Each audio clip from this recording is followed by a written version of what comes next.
لدشتین پارێزگاها دووکێ نوکە وەرزێ گەشتنا بەرهەمێ تەماتەیە هەندی چاو دەبینن بیستانیان سوور بووی کو ئەڤەژی بۆی ئەگەرێ دڵخۆشییا جوتیاران بە بەرهەمێ ڕەنجاوان يعني بيجا 6 دونمتا مامزێرەوان جوتیارە ئەو ساڵە gelek دڵخۆشە چونکی بەرهەمێ بێ چاندنێ بە باشترین شێوەی گەهشتی بەلێ داک و بشێت بەردەوام بیت داخواش ji حکومەتێ دەکات پشتەوانیاوی بهێتە kirin برهمي ما طماطي الحمد لله قلقي باشا في قابي دركفتي دي دس تندك بشني تشنين وهندك بشني اللقطاو دي دس بيكينو ما قلقي تشاندين ما تقريبا حدود الصد ونماوي تشاندي ابدا خوازش حكومتي تكي حكومات هاري كاريا جوتياري بكتن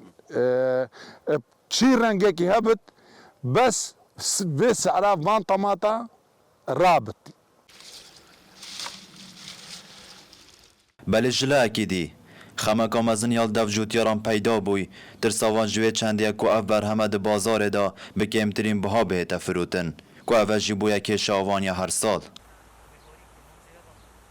خودم داخوازت کن حکمت ما هاری کاری بکتن بو ما بهرام ما هکپشن در وی پشت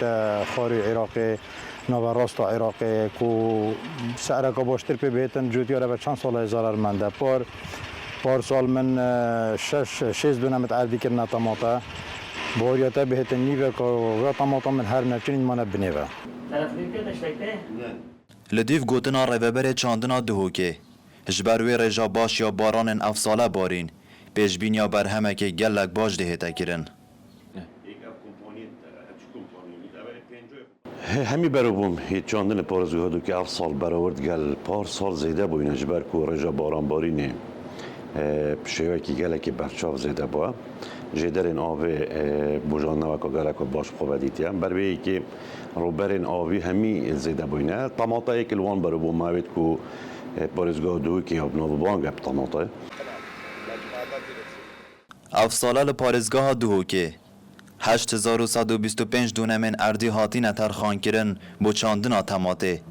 pêşbînî dihêne kirin ku berhemê ev sale bigehîte 80,000 tanan Sidat Hebîb Nûçe TV Duhok